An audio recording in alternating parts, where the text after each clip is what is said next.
Good day, everyone. This is Alan Schimmel for DevOps.com, and we're here with another great DevOps.com webinar. Today's webinar is sponsored by our friends at TomiTribe. Before we get started, just a quick note on our GoToWebinar control panel. If you have questions, please do use the question section of the control panel, and you'll see if you hit the little caret or arrow, it'll open up. You can put your questions in there in real time, and our moderators will get to them. We have set aside time for questions, so you don't have to try to remember your question till the end. Please type it in real time. If you have any technical issues, audio problems, the slides aren't progressing, please use our chat section where we have webinar engineers standing by who will take a look at that and try to help. With that being said, though, let us jump into today's webinar. So we live now, I guess, in a post-Equifax world, or until the next big breach anyway. But in post-Equifax, how to trust but verify your software supply chain. And of course, this whole issue of software supply chains and security around it is something that our friends at TomiTribe have done a tremendous amount of research in. Very happy to be joined today, actually, by VP over at TomiTribe, Derek Weeks, who's going to be your host for today's webinar. Excellent. Derek, are you there? Yes, I am. Can you hear me? Fantastic, yes. Derek, why don't you take it away? Excellent. Thanks, Alan. It's always good to talk to you, and I'm looking forward to seeing you live at our next opportunity, maybe DevOps Enterprise Summit coming up in November. So today, I'm excited to bring a panel discussion together on software supply chains and post-Equifax. And for those of you that are unfamiliar with software supply chains, we're going to cover a little bit about what those are. We're going to talk a little bit about what happened at Equifax, and we're also going to talk about how organizations are kind of changing their perspective on how software is developed, as well as some of the key DevOps principles about knowing your end-to-end ecosystems and environments, understanding practices like building quality in to software development, building security into development practices, and so forth. And for that, I reached out to two people who I know have some great thoughts on this topic as we kind of go through the conversation today. The first is David Blevins, CEO at TomiTribe. And I heard David on I think it might have been an OWASP podcast, but one of my colleagues, Mark Miller, had interviewed him shortly after the Equifax breach was announced, and it was linked to Struts 2 as the open source vulnerability that was the front door into that breach. And he had some really interesting commentary on how we need to think about software development and open source components and the responsibility of the open source projects themselves, of developers, and of organizations using open source components. And then we're also joined by Colin Wind over at the Federal Reserve Bank of New York. Colin and I have actually known each other for many, many years. And we used to work back together at HP years ago together. But he has taken a perspective of really understanding the software supply chain within the Federal Reserve Bank of New York and managing their practices, their development practices, even through operations on with an understanding of the software supply chain and how they want to manage it within the bank, and also as the VP of Common Services, talking to the other branches of the Federal Reserve Bank about how they understand the software that they're using, the software stack that's employed there, and how they make sure that quality and security are built in from the beginning. So I know that I went through a brief introductions, but David, do you want to give a little further background on yourself, and then we'll have Colin, you can follow. Yeah, so you know, I've been involved in open source my entire career. So my first open source project was in 1999, and my friend invited me to work on an open source implementation of some Java EE technologies. And I remember my response to him at the time was, "That sounds great. What's open source?" And so, I've learned a lot about open source over the last several years and seen what works and what doesn't work. And it's led me to fundamentally believe that we're still very, very young in our open source understanding. I kind of think we're at, chapter 2 of the phase. Chapter 1 is it's scary. Chapter 2 is it's really, really awesome. But we don't understand how to really make it successful for us, and we're getting hurt. In terms of what we do, TomiTribe, we basically support companies who use open source and provide them with patches, and in a lot of regards, we are part of the supply chain. So we both produce and support the software and the people who use it. So, this is a topic that's near and dear to our heart. And the more people understand about it, the better off we're all going to be. Excellent. That's a great intro. Colin, you want to give people a few words about yourself? Yeah, my name's Colin Wind. I'm the VP of Common Services within the Federal Reserve Bank of New York, and basically what I'm responsible is I have several teams that build and oversee what we call common components and microservices, various frameworks, as well as development services, which is all of the toolings on how we do continuous build, continuous integration, and continuous deployment. And basically, one of the things that we're really responsible for is changing the way that we think about how we're building applications, across the Federal Reserve System. So, Derek? Excellent. So let's jump into the first segment of our discussion here, and that's the new normal that I think we're all kind of getting our arms around. Post-Equifax. So to start off the discussion, I just want to review some of the things about what's happened or what's transpired. I think all of us have read different stories in the news, maybe to different extents. But earlier this year, on March 7th, the Apache Struts project released a new version of their project, of the component, because there was a critical software vulnerability within that component. It's not the first one from the first vulnerability announced by the Struts project, but the Struts project in particular is one of the better projects out there because virtually every time there's a new vulnerability associated with it, the day that the vulnerability is announced is the day that the new version of that comes out.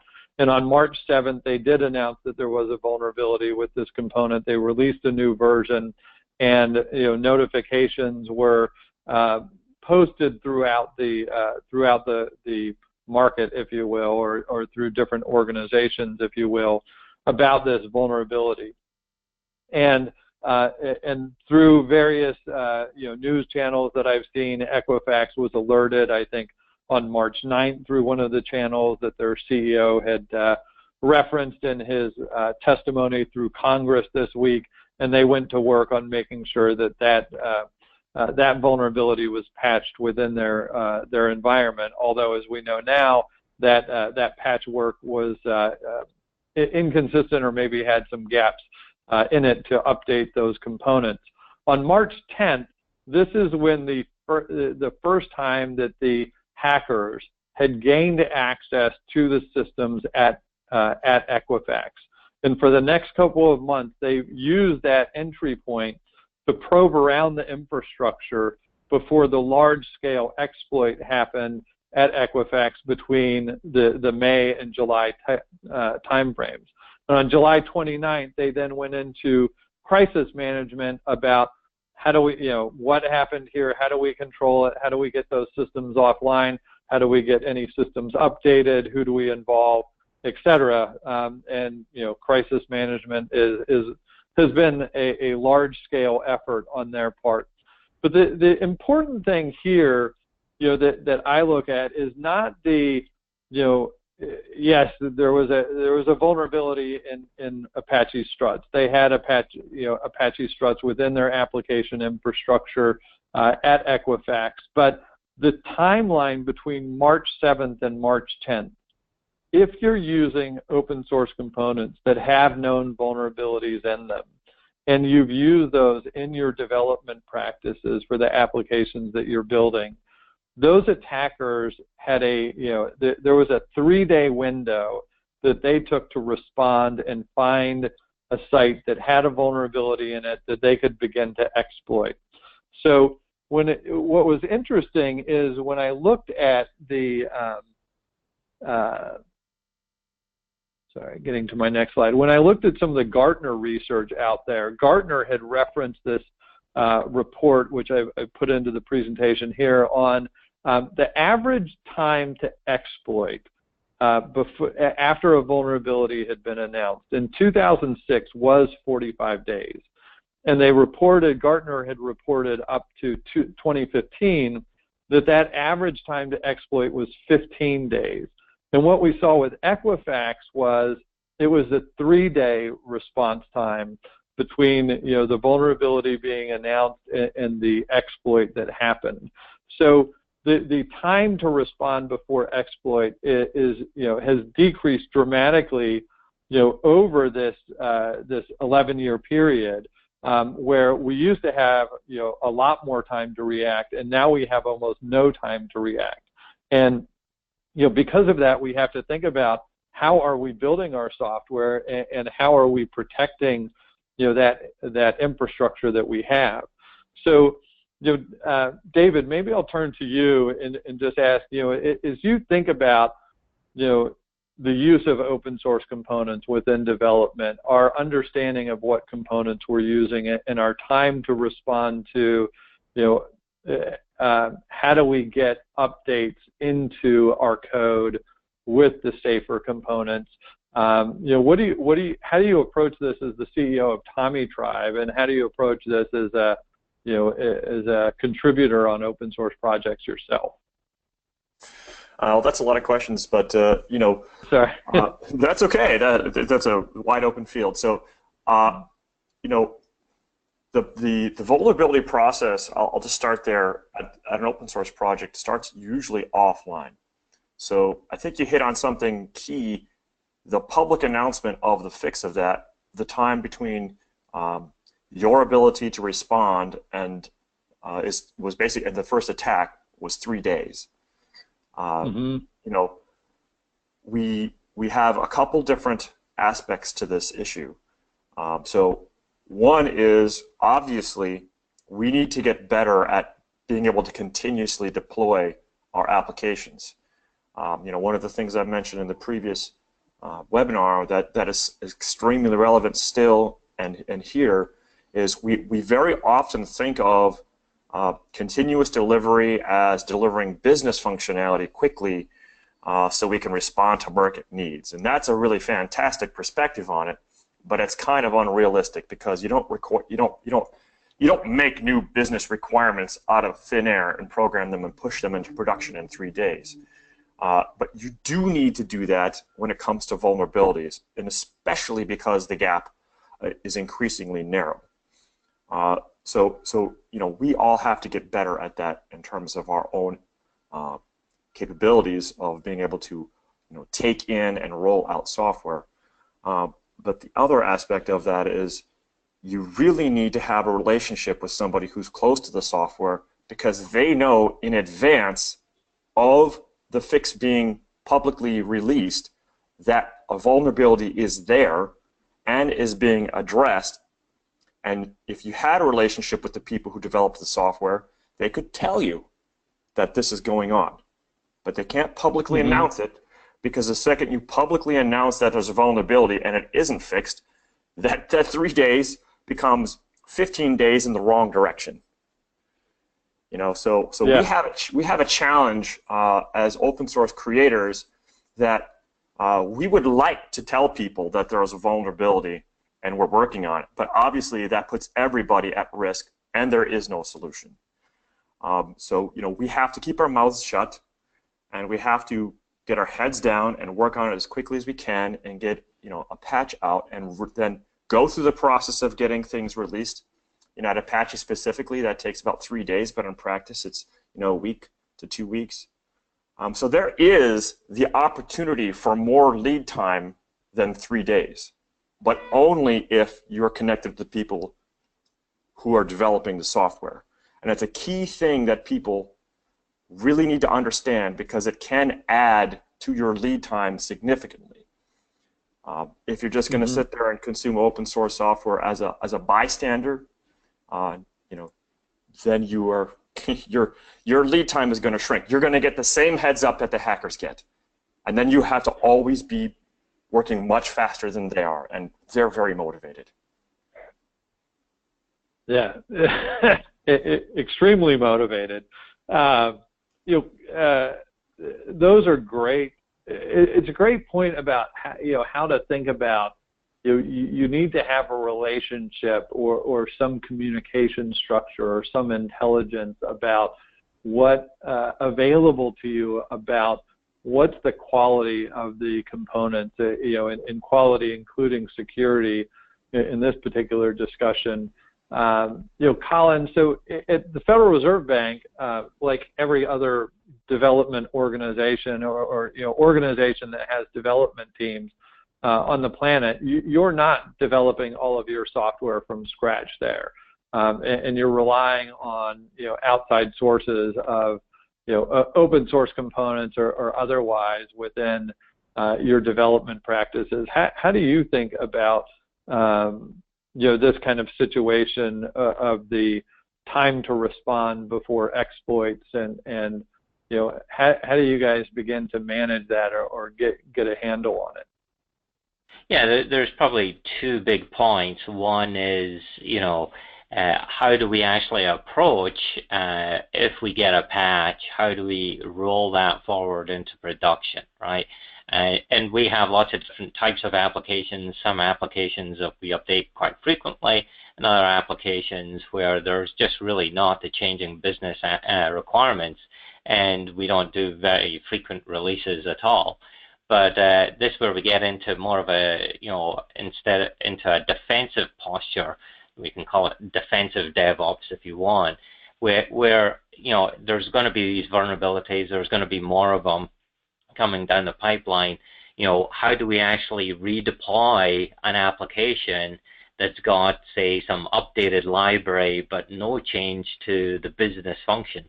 It's probably an easier thing to do than if we have new business requirements. But what are the steps that we go through that, right? Can we build an application in an automated fashion? Can we do automated regression testing, and to what level, right? Do you get 70% of your tests are automated, and what's the code coverage there for these testing? And then eventually, how do you actually go through to dev, then QA, and eventually into production, and what's the timeline?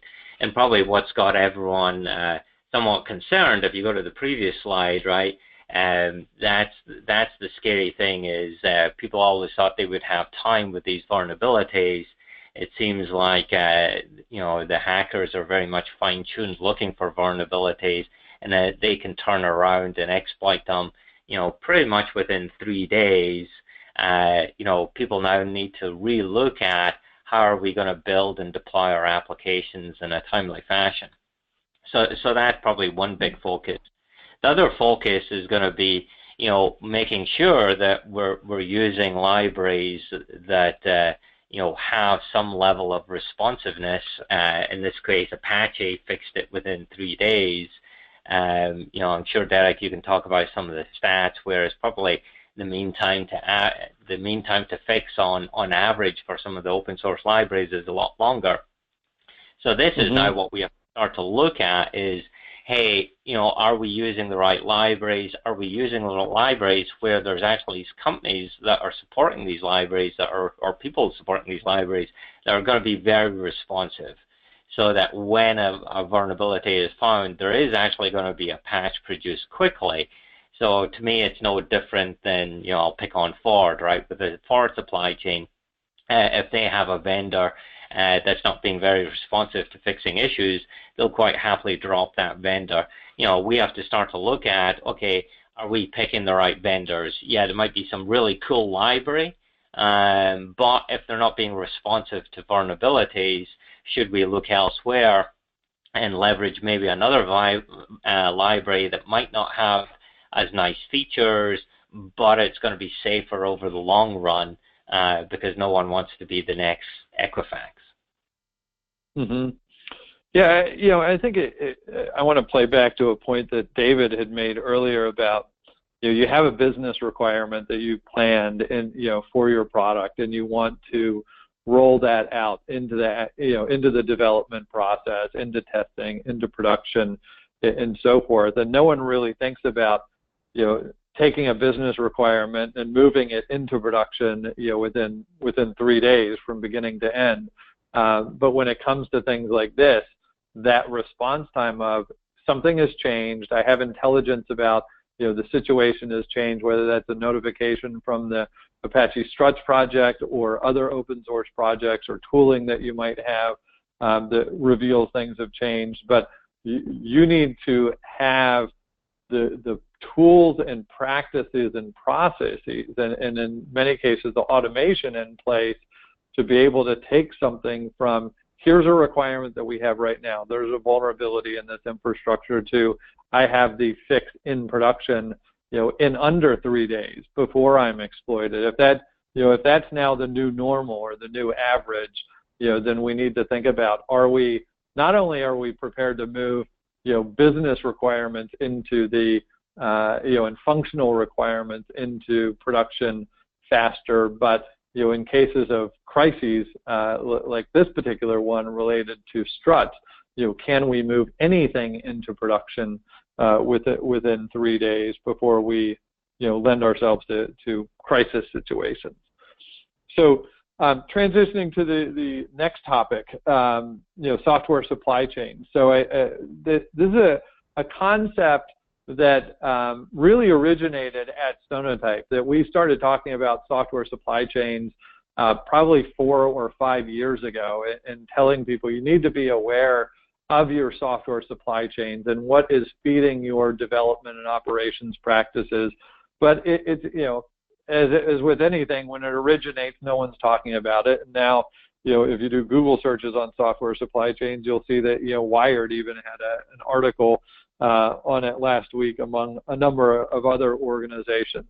But the software supply chains are fairly simple to understand, and they act just like supply chains in any other industry. You have suppliers, in this case open source projects. You have warehouses, central component repositories like Maven Central, npmjs.org, pypy.python.org, or the NuGet Gallery, or even Docker Hub, for that matter, is a central component warehouse. The manufacturers or software development teams or operations teams are pulling these components from those warehouses and using those to create their finished goods. So these software supply chains are used by every development organization on the planet now. Part of that is reflective in some of the data that we've collected and published over the years within the software supply chain report at Sonatype. When we look at just back a couple of years to the beginning of 2014, when I joined Sonatype, we had just had 13 billion component download requests from Maven Central. Last year we had 52 billion. NPM or JavaScript packages, they've seen a huge increase in package downloads from just under 5 million a couple of years ago to 59 billion. And I think I saw a tweet from Lori Voss maybe a couple of weeks ago that said they're now at 100 million run rate for package downloads. So the volume of consumption, not only the volume of supply, the number of projects that's out there is grown tremendously. The volume of consumption has also grown tremendously. Docker packages are expected to grow from 6 billion pulls from Docker Hub to 12 billion this year. And what that means is 80 to 90% of our modern infrastructure or modern applications, as well as the operational side, the containerized side of applications, is really more of the norm of what's in our code, what's in our applications, what's in our operational infrastructure. Colin, maybe I'll start with you this time. How do you think about the software supply chain that you're managing at the Federal Reserve Bank? So we have to manage this very carefully because the nature of what we do, right? We're always worried, about the quality of the software that we're producing. And if you go back, if you actually stay on that slide, right, over 80% of the software, right, is really getting downloaded off the internet. So we're very worried about the quality of the software that we're downloading. And then in addition to that, right, the quality of the software that we're writing that sits on top of that. So we kind of break things into kind of three chunks. So we worry about the open source software, so making sure that we have the controls around which software is getting downloaded. So if you go back to that slide about the different chains, we download from various external sources, and we have a local copy, which you can see and you can consider that as our warehouse.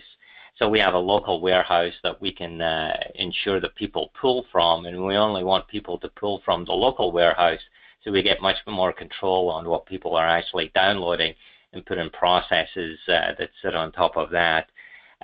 So then the other thing that we worry about is, what would be our common components that we're building in-house, or our microservices that we're building in-house. What's the level of quality? Because that gets distributed amongst lots of other applications, just like the open source software. And so the impact on our microservices and common components can be quite large as well. So we're very worried about, the software quality and that. And then the last piece is the individual applications that we're building, making sure that there's very high level of quality within that, and that kind of reduces the overall aspects to this. In addition to all of this, the other thing that we worry about is the open source policies. There's a lot of different open source licenses out there, and they can have an impact on how and who we deploy to within the Federal Reserve system, right? So some of our applications are actually consumed outside, some are only consumed within the Federal Reserve Bank of New York, and some are actually consumed around the different reserve banks, which are different legal entities.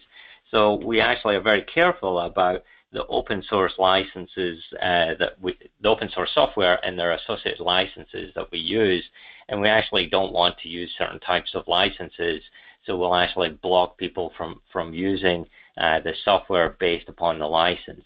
And that's an evolving item there, as different versions might switch licenses as we go forward. And I'm sure you've seen that in the market as well, Derek. Yeah, I think one of the things that some people don't comprehend, and we've reported on this again for years through our software supply chain report, is every organization has these software supply chains. If you're using open source projects or you're using containers, you're taking advantage of the software supply chain. You didn't develop this software yourself. You downloaded it freely from the internet. Just looking at Java components alone, where we manage Maven Central, we can see the organizations downloading. The average organization last year downloaded 125,000 Java components. If you're developing in Java and Ruby and Python and you're using containers, you're bringing even more than that, more than that volume of components internally, probably a couple 100,000 components a year to millions in some organizations. So when you think about it, it's not only the fact that there is this software supply chain, but it's operating at much larger volumes than I think what people recognize. So David, when we think about, or when you think about TomiTribe, how have you come to think about software supply chains and how you participate in them as either suppliers or users? Yeah, well, so I'll tell you, we have a lot of people who approach us who are, enlightened and understand the inherent risks about the open source that they're using, and they usually engage us to commit to long-term fixes and security patches for the open source software that they use, because they are very aware of some basic realities of our industry. Some of them that are very scary. So, for example, I see a lot of people who blanket approve things by open source license. So they say, okay, anything that's Apache licensed is okay here. And then a lot of code comes in and they don't really know where it comes from. And that you're once again very, very open to risk. The other one is I see people treat Apache, for example, specifically as a vendor, and they are not. So, the amount of donations that Apache gets per year is about $1 million. That runs all of the Apache Software Foundation. There is no money in there for any development. So there is basically 5,000 contributors across the world who contribute to Apache. So it is a mistake to view Apache as a vendor and get any form of safe feeling from that. There is no security there. When you look at the people who actually contribute to these projects, so mind you, like I say, Apache is not a vendor. They don't pay for any development at all. They just simply try to provide infrastructure for the projects there. When you look at actually who's producing the software, there are some scary realities. You have typically two forms of contributors that you might see. One is the lonely person of working on open source software in their spare time.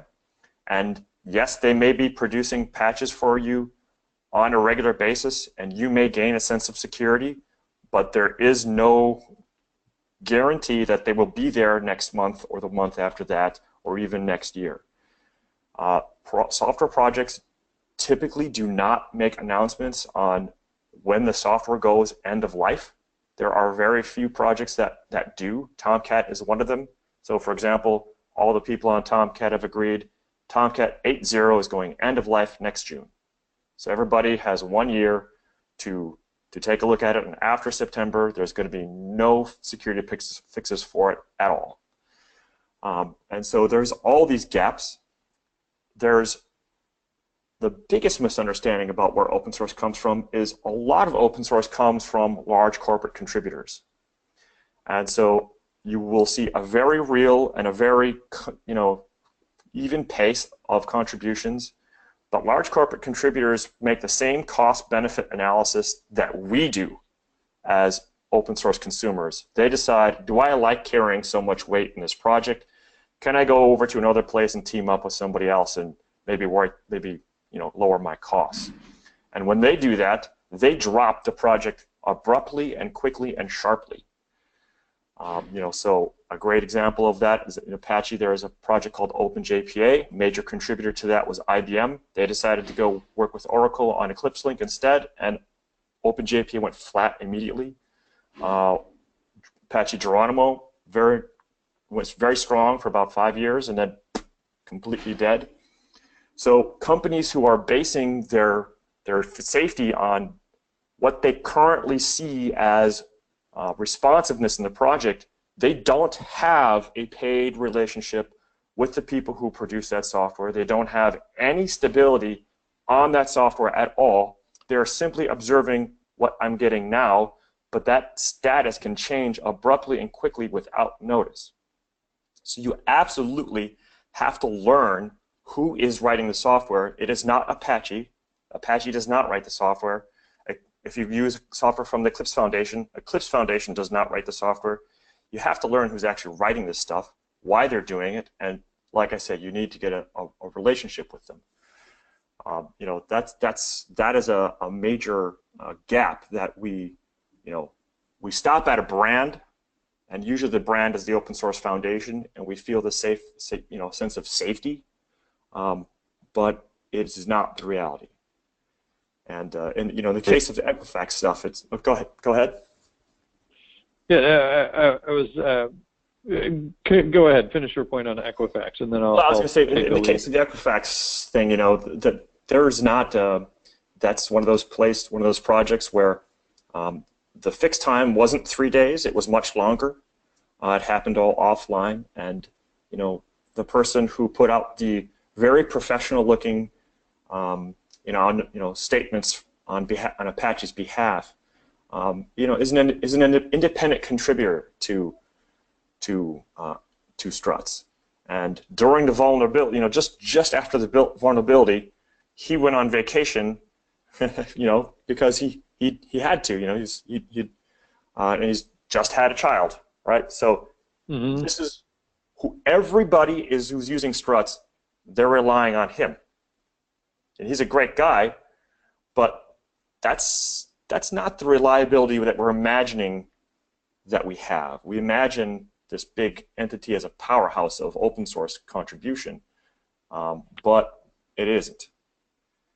And I think that's a little bit. Yeah, I think that's an excellent point because we shouldn't be we probably need to evaluate open source from several different aspects, right? Around the community, around the popularity, the currency, how frequently it's updated, how frequently the patches are produced, because that's if you equate that to how Ford looks at their vendors, right? They look at vendors that supply their products in terms of reliability, financial stability, etc. So again, I would agree. You don't just use any old open source. You have to be very careful and prudent about the open source that you're actually going to use and put into your own supply chain, right? So I think that's one of the critical things that has been shown by this Equifax breach is, people are suddenly waking up and realizing how much open source they're using and how deep it goes into their organization. And this is also true for some of the closed source vendors as well, because at least with open source, right, you can look at some of the history with that and the different dimensions to trust, but you don't know what some of the closed source vendors have actually done. Are they actually using these same products? Chances are a lot of them are, but are they actually updating their product in response to these issues? Yeah, that's a very critical and key one. Most software we get does incorporate a large amount of open source, even if we're paying for that software. That software is going to have vulnerabilities, and if the vendor is not uptaking it, that's a very critical thing. I do want to touch very explicitly on one point, and that is the statements being made a lot. We need to get good at evaluating. That's a dangerous perspective if we stop there. So you have basically chosen, we are choosing to consume open source software instead of building it ourselves. And this maybe gets to the next question, but you have to become engaged in some way.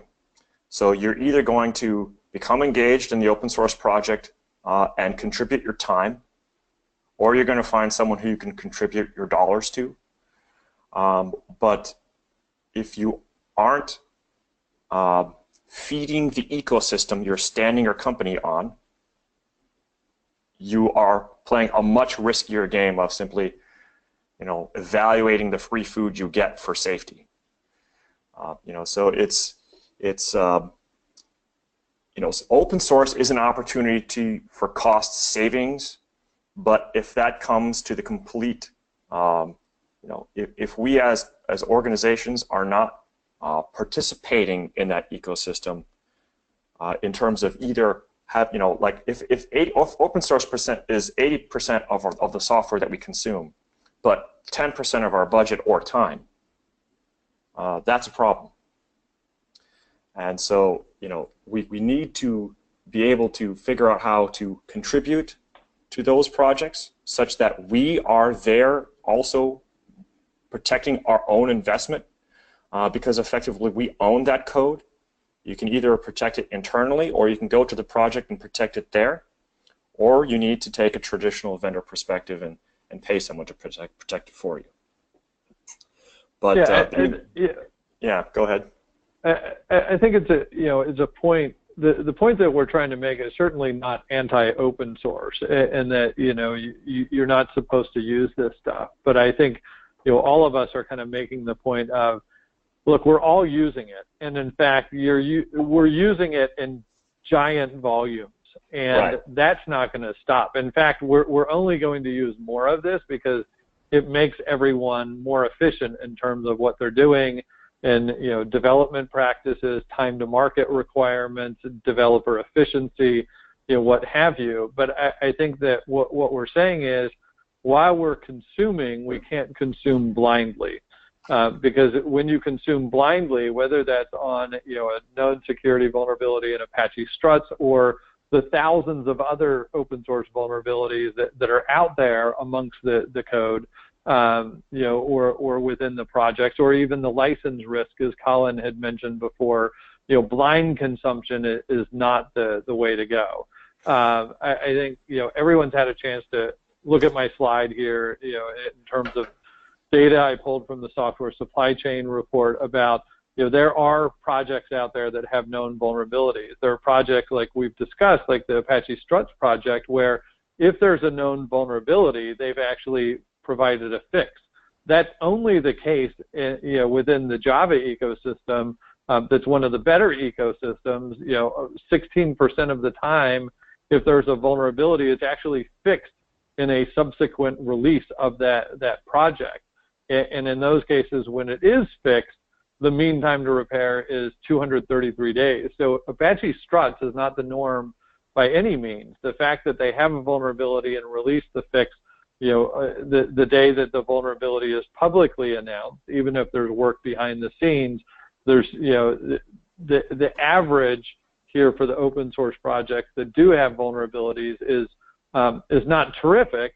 And as Colin says, you need to look at suppliers that you're using to understand who has the best track records out there. When just to give you kind of more of a sense of the ecosystem out there, over the last 3 years, out of all the downloads from the Maven Central Repository, we used to see 6.2%. Last year it was 5.5%, which doesn't seem like that many or that high a percentage of vulnerable components being downloaded. But when you think about it, it's 1 in 18 components you're downloading has a known vulnerability the day you're downloading it. And your organization is downloading over 100,000 or maybe a couple 100,000 or a couple million. You're bringing in a lot of vulnerable software. And if you bring in, potential license risk and other things to that, again, going back to, it's not anti-open source. It's use as much as you can, but use responsibly, and certainly don't use blindly in your efforts. So I'll stop there, and maybe Colin can come in and comment on, consumption practices. And I think this is kind of the key thing of, it all depends on the type of applications and all depends on your risk appetite, and you need to make, these types of decisions based upon that. So you don't want your financial system, right, to have vulnerabilities in there that chances are won't get fixed on average for 200 days, right? Do you want to make a risk-based decision on, is that okay for some other applications? I'll pick on, the cafeteria menu system, right? You might decide it's okay for us for some of these applications to have, higher level of risk using your software from unproven, contributors or vendors. So that really gets into a lot of the decisions. And to me, this is no different than what companies have been doing for many years with physical, vendors working on when building actual products, right? We need to start to leverage the thoughts that people have gone in. And I'll pick on Ford, right? That the companies like Ford have built up over years on how you manage your vendors in the supply chain, and look at how Ford has done it and these other companies have done it, and leverage kind of the best practices and apply that to this, the software supply chain as well. Because if we don't, we're going to run into issues, and we saw what happened to Equifax, right? Yeah. Ford or Toyota or Pfizer don't blindly source components, ingredients, or parts for their products. They're looking at, we can use any supplier in the world, in fact, to get those particular ingredients, but we're going to use the highest quality suppliers, the most responsive, suppliers, the ones that, meet our needs by both, function and safety standards and quality standards.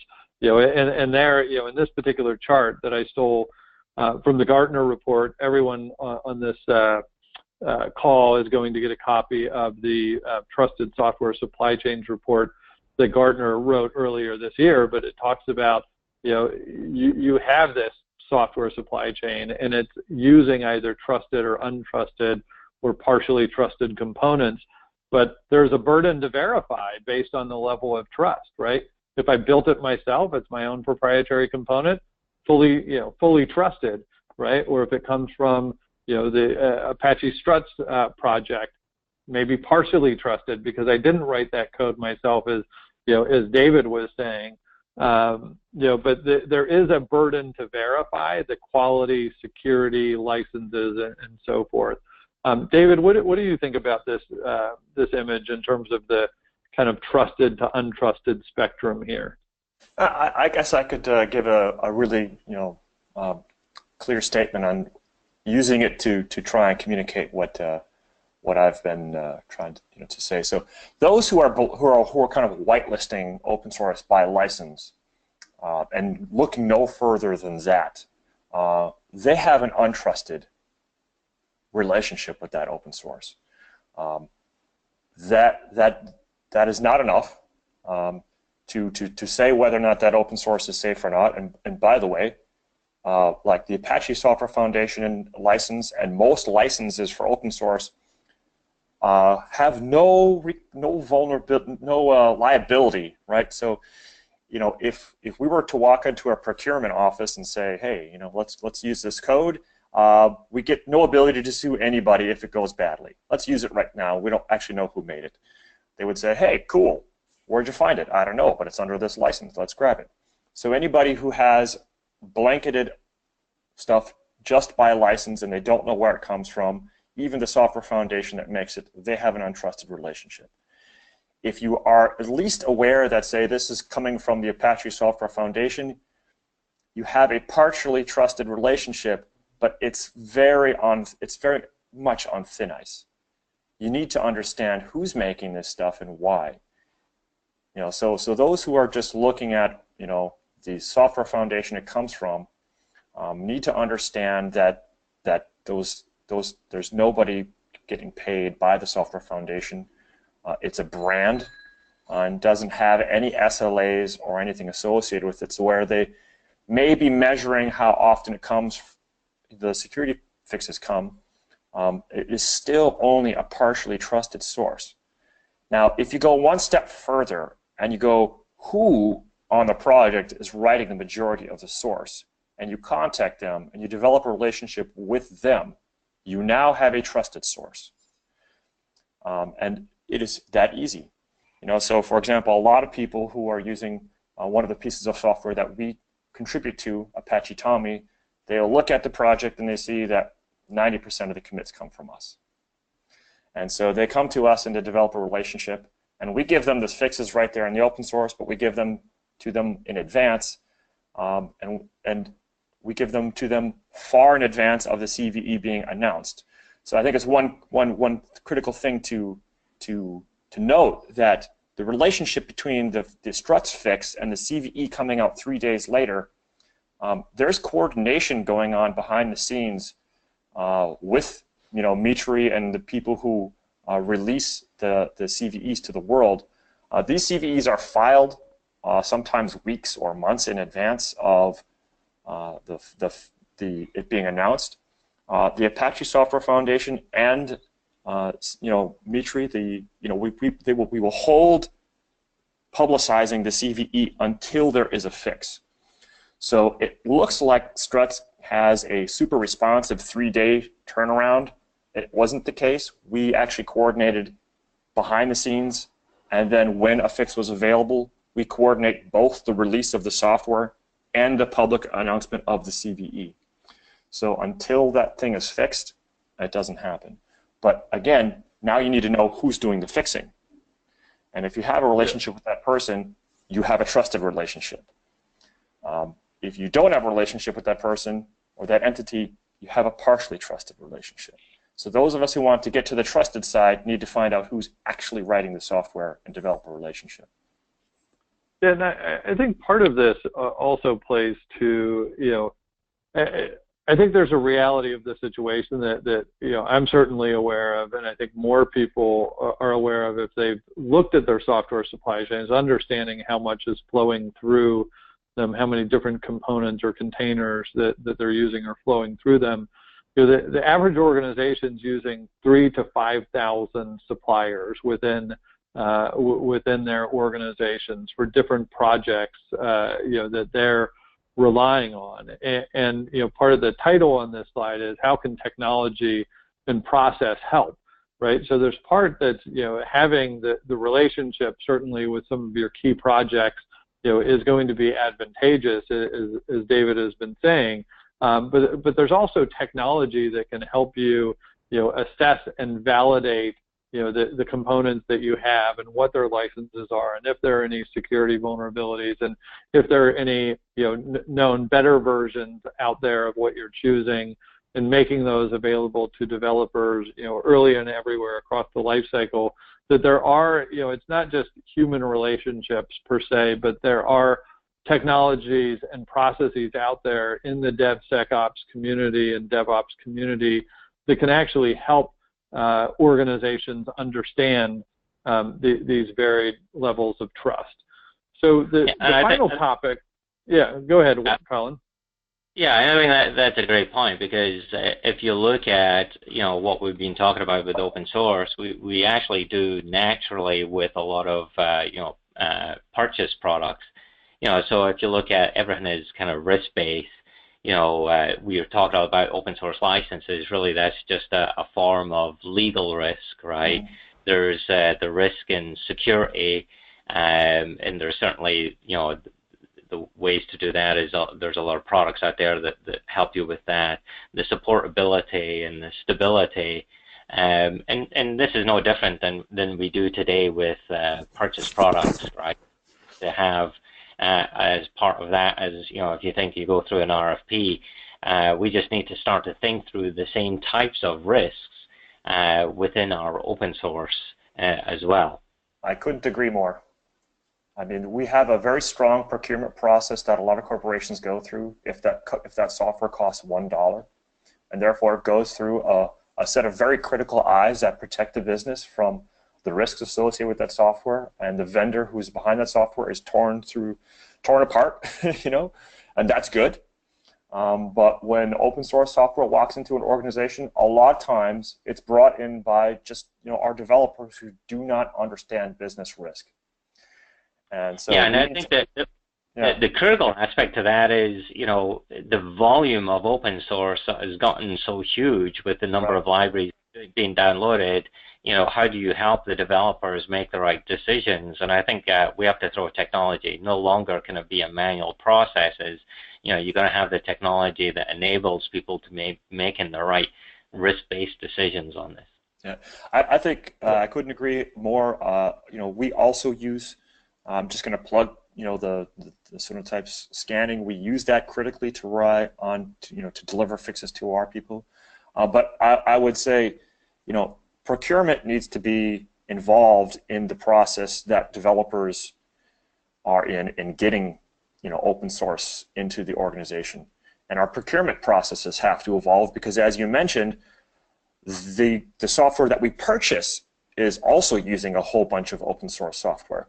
So there's really no getting away from this concept that we do need to have a reform of our procurement process so that they finally understand open source, can participate in the onboarding of open source in our corporations, and we can all be making much smarter decisions.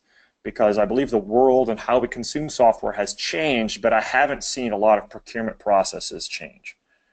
And that has to get revved.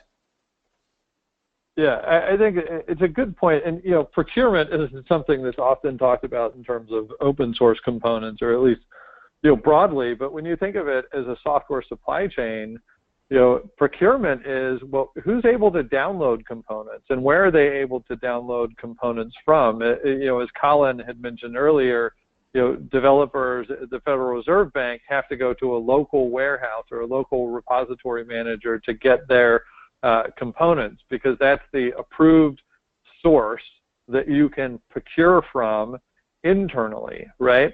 But for the majority of organizations, if you have 200 developers or 2,000 developers, your procurement organization is 200 or 2,000 people in procurement, right? And as Colin was referencing Ford, several times, like Ford doesn't have 2,000 people in procurement for the parts on this year's, Ford Mustang. There's a group that understands what parts are needed, what parts do we have to choose from, which are the highest quality suppliers, and we'll procure those and feed those in. And while that might sound limiting, it's actually just procuring the components or the parts that you need with some intelligence about what is the quality of these things and what's the track record of these suppliers. And if you actually manage it, you can see in the slide that the organizations that manage their software supply chains can reduce defects by 63%, at the finished goods level. And from, downloading them from central warehouses to finished goods, it's a 69% improvement overall in weeding out the components that don't make the cut, that aren't, don't fit in the governance programs. But I want to close off on maybe just some quick points, because I know we're at the end of time. But when we look at the software supply chains, and if we're taking in just any part, are we as software development organizations ultimately liable, or are we as organizations that are consuming these parts and putting them into the finished goods and offering those finished goods to customers? Are we ultimately liable for those practices of what parts we choose and put into the products that we're selling to our customers? The UK National Cybersecurity Strategy brings this up. We've seen liability come up in terms of the Equifax discussions recently. Are they responsible for baking that part into their application infrastructure or not repairing it fast enough? And we've seen other cases come up in the news that we've documented in our software supply chain report. But maybe quickly, because we just have a couple of minutes, David and then Colin, what do you think about software liability as a concern in the industry? Well, I guess it depends if you mean in spirit or legally. If you mean legally. Then we are absolutely 100% liable, and that's not subjective. So open source foundations have licenses that limit their liability perfectly. You have, as a consumer of open source, zero legal ability of any sort to sue them for any issue associated with that software. It's as is. So when you bring it into your corporation, you have no throat to choke. You are legally on the hook for that 100%. And if you knowingly incorporate that into a greater work and offer that to your customers, you have then made a derived work of it, and now your surface area for liability has massively increased, and this needs to be understood. So, you have to have some means to protect yourself, because you can't point the finger. So, there was a moment during the Equifax thing where Equifax attempted to hint that this was an issue on the Apache side. But had they decided that it was, there would be nothing they could do about it other than to try and make Apache look bad, because they had used it under a license that didn't give them any legal recourse. So there you go, end of story. The liability stops at you. the consumer. Colin, what's your perspective? Oh, I'm not a legal person, but I think whether we're liable or not, I think it behooves us, right, for to make sure we're doing the best that we can, right? So from an external perspective, making sure what we're downloading and putting into our applications, we got to be, I would say, careful and prudent and look at the risk of that, as well as once it's inside, we got to look at, the inside, the delivery pipeline, and make sure that we have defense in depth to avoid vulnerabilities, whether they're externally generated or internally generated into the overall supply chain for the applications that we're building. Some of the things that, we're the Federal Reserve System or the Federal Reserve Bank of New York, right? We're very worried about security. I would say we're paranoid about it. So we're very careful and prudent. And you can see that, we don't want to be another Equifax.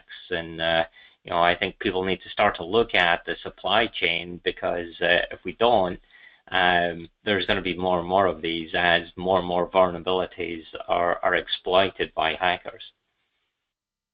Yeah. I would just simply add to that and say the days of us not knowing where our food comes from, they're over.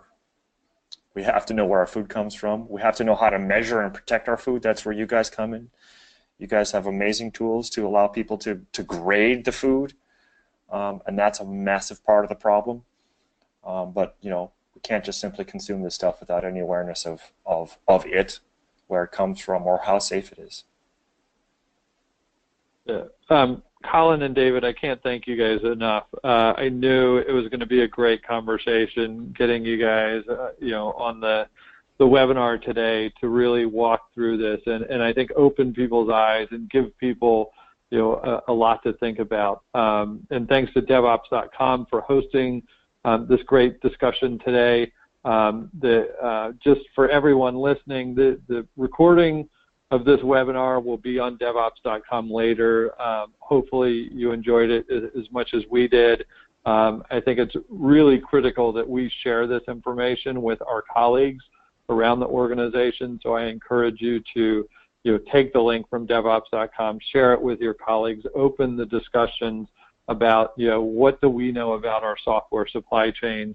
I'll invite all of you to read this Gartner report we're going to send to everyone that attended here on managing digital trust in the software development cycle, which talks about the trusted software supply chains or untrusted software supply chains we're all using. I know we're out of time here. I really appreciate everyone joining us today. And again, thank you, Colin. Thank you, David. Thanks, Alan Schimmel, for introducing us. And if you have any questions, feel free to reach out to us. Week's tweets on Twitter and the other Twitter addresses from Colin and David were up at the beginning, and you'll be able to see those on the recording as well. So thanks a lot, everyone. Have a great day, and we'll talk to you soon.